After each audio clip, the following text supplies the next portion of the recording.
जय श्री राम दोस्तों, श्री राम शरण परिवार में आपका स्वागत है। दोस्तों, आज का कार्यक्रम शुरू करने से पहले मैं बस यही बताऊंगा कि मैं कल श्री मेहंदीपुर सरकार श्री बालाजी महाराज के दर्शन करके आया।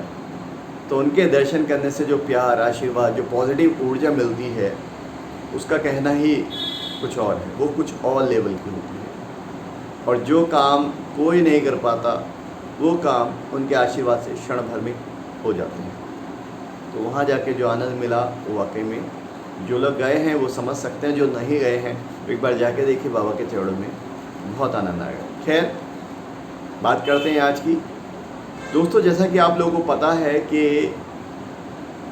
श्री राम शरण परिवार के अंतर्गत हम प्रोफेशनल एस्ट्रोलॉजी एक कार्यक्रम चलाते हैं। इस कार्यक्रम में हम लोगों की समस्याएं और उनका समाधान ज्योतिष विधि द्वारा बताते हैं कि भाई आपको ये समस्या है और आपका समाधान ये है। और ये परिवार पिछले करीब 18-19 सालों से काम कर रहा है, हो सकता है 1 साल ऊपर भी हो गया हो, और बहुत सारे परिवार हमसे जुड़े हुए हैं। अब ये जो कुंडली है ये फ्राइडे में मेरे पास आई, जिसके बारे में हम बात करेंगे। और फ्राइडे में डालना चाहता था, लेकिन क्या हुआ कि शनिवार को हमें बाबा के दर्शन के लिए जाना था, तो ये कुंडली उस दिन नहीं डल पाई। क्योंकि जब भी आप अपने जान पहचान वालों के, अपने रिश्तेदारों के या अपने ईष्ट के दरबार में जाते हैं तो आप उसकी तैयारी पहले ही शुरू कर देते हैं। तो हमें तो बाबा के दरबार जाना था, जो कलयुग के स्वामी भी हैं। कलयुग में जो जीवंत भगवान हैं, जिनका नाम कलयुग में पूजेगा, जो काम कलयुग में करेंगे, उनके दरबार जाना था। तो उस कारण से, उसकी तैयारी के कारण से ये कुंडली शुक्रवार को नहीं डल पाई। खैर, कोई बात नहीं, देर आए दुरुस्त आए। आज हम उस कुंडली पे चर्चा करेंगे, लेकिन उससे पहले एक बात और। ये जो दंपत्ति आए थे ये अपनी वाइफ की कुंडली लाए थे, इन द सेंस कुंडली में डिटेल्स ही लाए थे, क्योंकि उनको बता दिया गया था कि कुंडली की जरूरत नहीं, आप डिटेल्स ले जाइए, भैया देख लेंगे। और जब बताना शुरू करा तो ये भाई साहब अपनी भी कुंडली दिखाने लगे।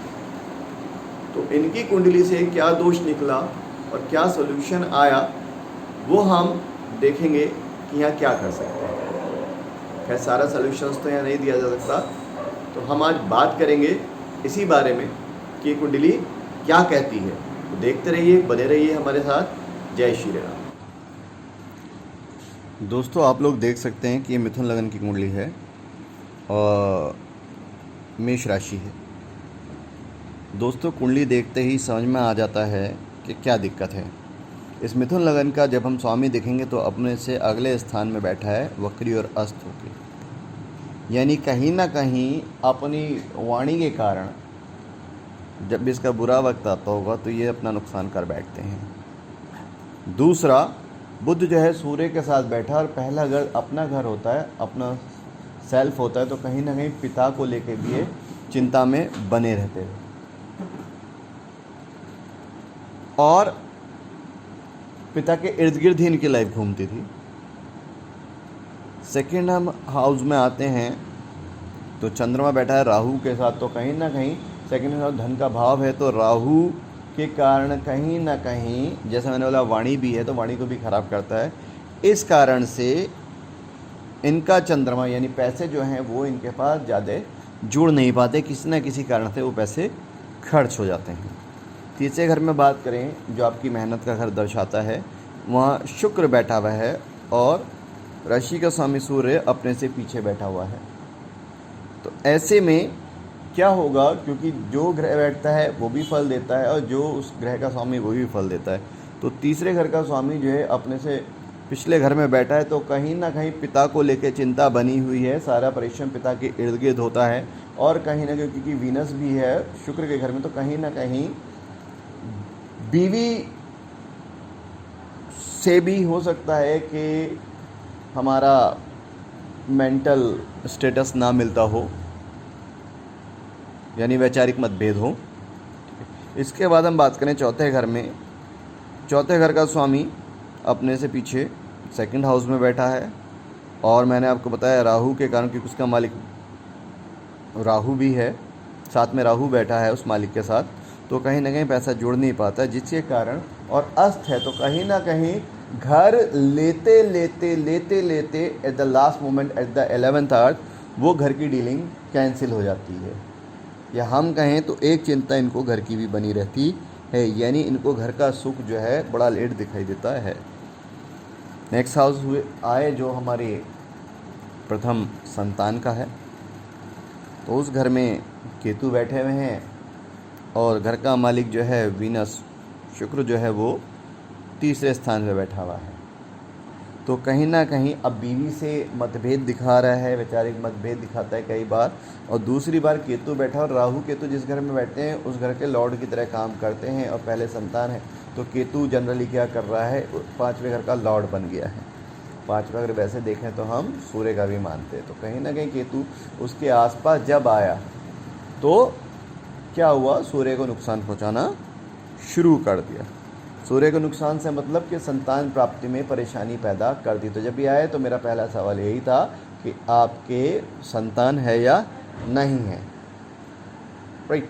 और मैंने यही बोला कि अगर है तो कुछ ना कुछ बीमारी लगी रहती है, और अदरवाइज़ 99% तो संतान ही नहीं है, जिसको इन्होंने हामी भरी कि इनको भी संतान नहीं हो रही है। और ऑब्वियसली कहीं ना कहीं 1-2 मिसकैरेज हो चुके हैं, ठीक है। इसके बाद में बात करें हम, शनि बैठा है छठे घर में वक्री होके, ठीक है, वृश्चिक राशि का। अब आप एक बात नोट कर लीजिए कि जब भी छठे घर का छठे घर में 8वां घर आ जाएगा, यानी छठा घर बीमारी का, 8वां घर पीड़ा का, तो इंसान को कोई ना कोई बीमारी लपेट लेती है। या मैं कहूँ कहीं ना कहीं कि हमारे प्राइवेट पार्ट्स में कोई ना कोई कमी आ जाती है, जिस कारण इनको कोई कमी आ गई है। तो हो सकता है इनके बच्चे ना होने का कारण हो कि इनको शुक्राणु की कमी हो या कुछ और दिक्कत हो, पर यहाँ पे दिक्कत वो दिखा रहा है। दूसरा, शनि छठे घर में है तो कोई ना कोई स्किन एलर्जी इनको जरूर देता है, जिसको इन्होंने बताया कि यस उनके मुँह पे रैशेस वगैरह हो जाते हैं। इसके अलावा हम जब पार्टनर का घर देखते हैं, 7वां घर या बिजनेस का घर बैठे हैं, तो मार्स वहाँ वक्री बैठा हुआ है, ठीक है। अब मार्स वक्री बैठने से क्या हुआ कि कहीं ना कहीं इनको बिज़नेस को लेके भी प्रॉब्लम है, यानी उस बिज़नेस से पैसा तो कमा रहे हैं, पर कहीं ना कहीं क्योंकि मंगल जो है वो ईगो का कारण भी है, गुस्से का कारण भी है। ईगो या गुस्से के कारण ये कई बार अपना नुकसान कर लेते हैं, और पार्टनर वाइफ भी है तो कहीं ना उस वाइफ से भी झगड़ लेते हैं, वैचारिक मतभेद को बढ़ा लेते हैं, ठीक है। अब पीड़ा का स्वामी रोग भाव में बैठ गया है, यानी 8वां घर पीड़ा का, जैसे मैंने आपको बताया, जेलसी का, रिपु का, वो रोग के घर में बैठ गया है। तो इनका जो बीमारी का कारण यही है कि रोग, पीड़ा, जेलसी, जिस कारण इनको बीमारी होगी। दूसरा, शनि जहाँ बैठता है तो उस घर में मैं आपको बता दूं, कहते हैं शनि जहाँ बैठता है वो अच्छा होता है, दृष्टि डालता है वो ख़राब होता है, लेकिन मैं आपको बता दूं शनि जहाँ बैठता है उस घर पे वो मेहनत चाहता है, और जहाँ देखता है वहाँ ज़्यादा मेहनत चाहता है। तो कारण क्या हुआ कि शनि जो है वो ये क्या चाह रहा है कि आप मेहनत ज़्यादा कीजिए, यानी इनको अपने शरीर पे भी ध्यान देना पड़ेगा, नहीं तो शारीरिक बीमारियां इनको लग जाएंगी। हालांकि इन्होंने बोला कि बीमारी नहीं है या कुछ भी, लेकिन अगर इनका शरीर देखा तो बहुत भारी हो रहा था, इस कारण मैंने ये बात बोली कि भाई देखिए आपका शरीर कैसा होता है, कुछ समय बाद आपको बीमारी हो जाएगी जब भी शनि की महादशा अंतर्दशा चलेगी। इसके अलावा जब हम 9th हाउस पे जाते हैं तो जुपिटर बैठा हुआ है, जुपिटर 28 डिग्री का है, जिस कारण से मैंने इनको देखते हुए कहा था कि हो सकता है कि आप टीचिंग प्रोफेशन में हो, जिसको इन्होंने हामी भरी कि ये टीचिंग करते हैं, ठीक है ना।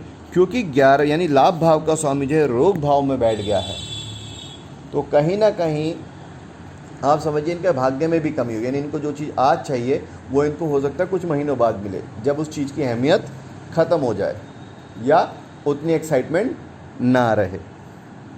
इसके अलावा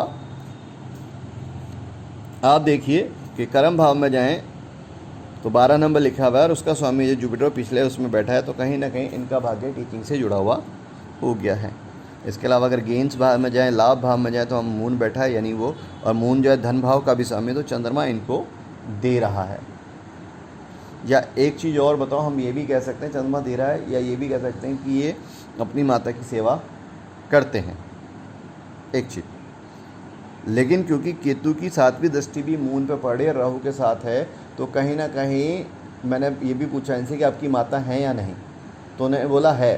तो मैंने कहा मुझे थोड़ा सा डाउट है, दिक्कत, तो उन्होंने बताया कि जी इनकी सगी माता जी तो गुजर गई थी जब ये छोटे थे, तो इनके फादर ने इनकी मौसी से शादी कर ली थी, तो उनका प्रेम मिलता है और ये उन्हीं के अनुसार कार्य करते हैं।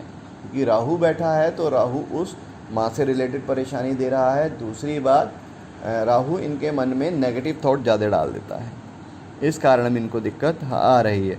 और अगर हम लॉसेस की बात करें तो लॉसेस का स्वामी वीनस जो है वो 3rd भाव में बैठा है, यानी क्या हुआ, इन्वेस्टमेंट का स्वामी भी है, सब कुछ है। तो ऐसे आदमी जो हैं अगर पुरुषार्थ ये कम्युनिकेशन अपना ठीक रखें तो लॉस से बच सकते हैं।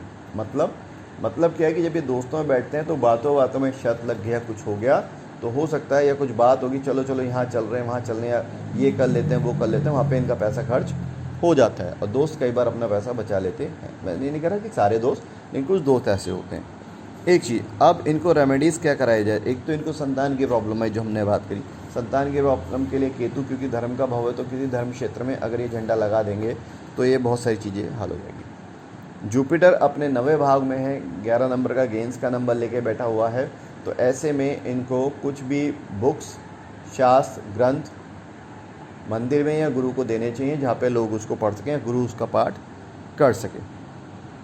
ठीक है। चंद्रमा के लिए इनको जब भी किसी काम पे जाएं अपनी माँ के पैर छू के जाएं, जो भी हैं। और संतान के लिए इनको शराब और नॉनवेज से हाथ जोड़ने पड़ेंगे, क्योंकि शनि 8 का है। तो कई बार ऐसा आदमी शराब का खाने पीने का शौकीन हो जाता है। शौकीन से मतलब आप समझ सकते हैं। तो इनका मेन कुंडली के थोड़े से ये थे, तो आप देखिए और अपना प्यार बनाए रखिए। धन्यवाद।